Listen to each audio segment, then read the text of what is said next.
2021년 4월 6일 화요일입니다. 오늘 아침 우리에게 주신 하나님의 말씀은 사도행전 21장 17절에서 26절까지 말씀입니다. 예루살렘에 이르니 형제들이 우리를 기꺼이 영접하거늘 그 이튿날 바울이 우리와 함께 야고보에게로 들어가니 장로들도 다 있더라. 바울이 문안하고 하나님이 자기의 사역으로 말미암아 이방 가운데서 하신 일을 낱낱이 말하니 그들이 듣고 하나님께 영광을 돌리고 바울더러 이르되 형제여 그대도 보는 바에 유대인 중에 믿는 자 수만 명이 있으니 다 율법의 열성을 가진 자라. 내가 이방에 있는 모든 유대인을 가르치되 모세를 배반하고 아들들에게 할례를 행하지 말고 또 관습을 지키지 말라 한다함을 그들이 들었도다. 그러면 어찌할꼬 그들이 필연 그대가 온 것을 들으리니 우리가 말하는 이대로 하라. 선한 네 사람이 우리에게 있으니 그들을 데리고 함께 결례를 행하고 그들을 위하여 비용을 내어 머리를 깎게 하라. 그러면 모든 사람이 그대에 대하여 들은 것이 사실이 아니고 그대도 율법을 지켜 행하는 줄로 알 것이라. 주를 믿는 이방인에게는 우리가 우상의 제물과 피와 목매어 죽인 것과 음행을 피할 것을 결의하고 편지하였느니라 하니 바울이 이 사람들을 데리고 이튿날 그들과 함께 결례를 행하고 성전에 들어가서 각 사람을 위하여 제사 드릴 때까지의 결례 기간이 만기된 것을 신고하니라. 아멘. 바울은 3차 선교 여행을 마치며 예루살렘으로 향하였습니다. 사람들은 바울이 예루살렘으로 들어가는 것을 반대했습니다. 성령의 감동으로 또 예언으로 바울이 예루살렘에서 고난을 당할 것을 알고 있었기 때문입니다. 그러나 바울은 주님께 받은 사명, 곧 하나님의 은혜의 복음을 증언한 일을 마치려 하기에 자신의 생명조차 귀한 것으로 여기지 않겠다는 마음을 가지고 있었습니다. 자신은 주 예수의 이름을 위하여 결박을 당할 뿐만 아니라 예루살렘에서 죽을 것도 각오하였다고 합니다. 이렇게 대답한 바울은 오랜 제자 구브로 사람 나손의 집에 머물기로 하고 가이사랴에서 합류한 제자들의 안내를 받아서 예루살렘으로 들어갑니다. 예루살렘에서 바울은 형제들의 영접을 받고 이튿날 예루살렘 교회의 지도자 중 하나인 예수님의 형제 야고보와 장로들을 함께 만나기로 합니다.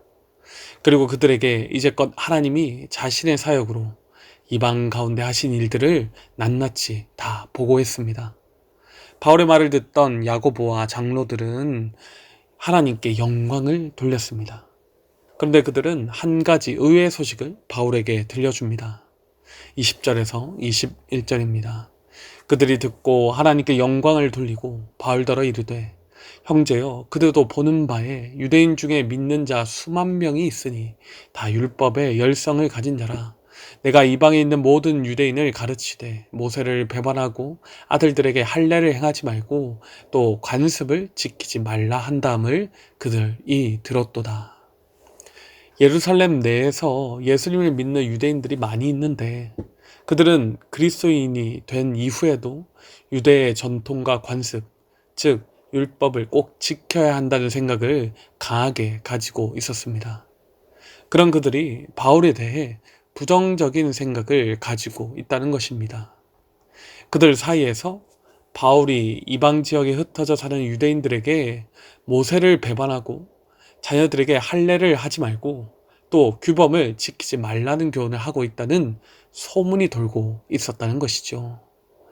그러나 바울은 앞서 디모데에게 할례를 베푼 사건이나 갱그레아에서 머리를 깎은 일이나 오순절 안에 예루살렘에 도착하기 위해 신중하게 계획을 세웠던 것으로 보았을 때 결코 그런 오해를 살 만한 일을 한 적이 없었습니다. 이방에서 복음을 전하는 일을 방해하는 유대인들에게 그동안 그렇게 고난을 당했던 바울이 이번에는 예루살렘 교회 안에 있는 율법을 따르는 유대인들에게 자신의 형제들에게 억울한 오해를 받고 있다는 것입니다. 환영과 칭찬을 받아 마땅한 예루살렘 교회에서 또 다른 공격을 받고 있는 상황이었습니다. 이 문제에 대해 야고보를 비롯한 교회의 장로들은 한 가지 제안을 합니다. 하나님께 서원한 네 사람과 함께 가서 결례, 즉 정결 의식을 행하고 바울이 그들을 위해서 비용을 내고 머리를 깎게 하라는 것입니다. 아마도 나시린의 서원을 한 사람 중 서원을 마치며 감사 제물을 드릴 만한 비용이 없었던 가난한 사람들이 있었는데, 바울이 그들을 위해서 대신 비용을 지불하게 되면 모든 사람들이 그것을 보고 바울에 대한 소문은 사실이 아니고 바울은 율법을 지켜 행하는 사람인 줄을 알게 될 것이라는 것이죠. 그러면서 그들은 바울이 걱정할 만한 점도 분명하게 말해줍니다. 25절입니다. 주를 믿는 이방인에게는 우리가 우상의 제물과 피와 목매어 죽인 것과 음행을 피할 것을 결의하고 편지하였느니라 하니, 주를 믿는 이방인에 대해서는 유대인의 관습을 지키라고 요구할 생각이 없다는 것입니다.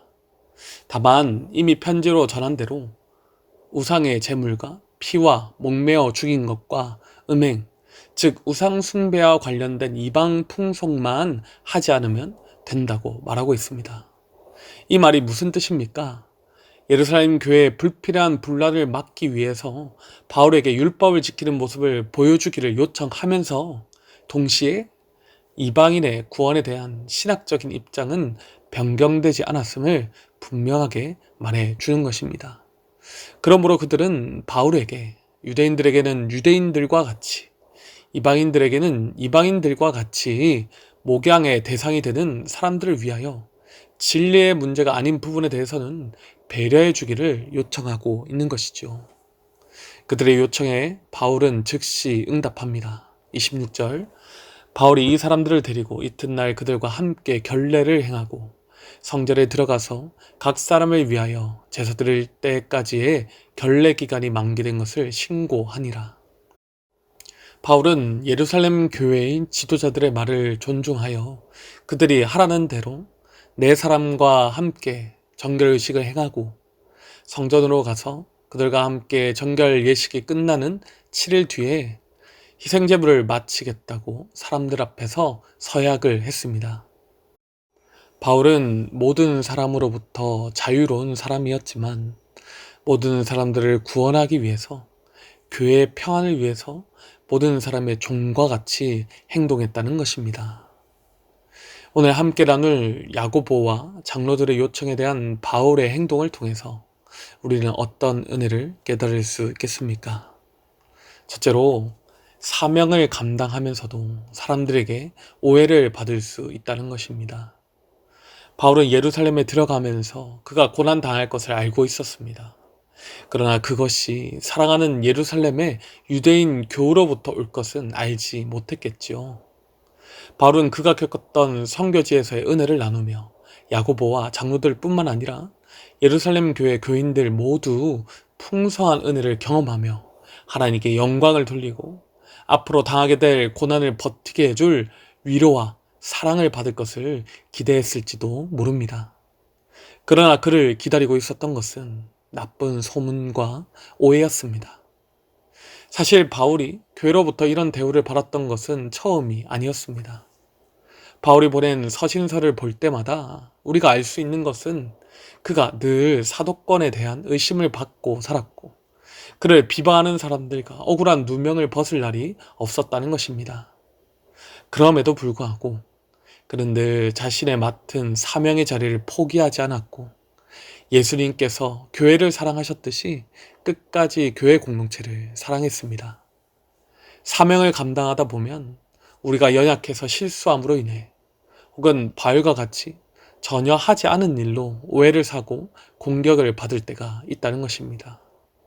진심은 통한다고 하지만 그렇지 않을 때도 많이 있습니다. 그럴 때마다 우리는 사명을 포기하고 싶은 마음도 생기고 나를 공격하고 누명을 씌우는 사람들을 미워하고 싶은 마음도 많이 생깁니다. 그러나 사랑하는 성도 여러분, 그럴 때마다 바울과 같이 포기하지 마시기 바랍니다. 왜냐하면 우리의 본심을 우리 주님께서 아시기 때문입니다. 비록 이 땅에서 어쩌면 죽는 순간까지 사명을 잘 감당하면서도 오해받고 공격을 당할 수도 있겠지만 우리 주님께서 하시기에 우리에게 영원한 것으로 갚아주실 줄로 믿습니다. 이 믿음과 소망을 가지고 바울과 같이 많은 억울한 일을 당한다 하더라도 끝까지 교회를 품고 사랑할 수 있는 우리 모든 성도님들이 되시기를 바랍니다. 둘째로 공동체를 위하여 해야 하는 일들이 있다는 것입니다.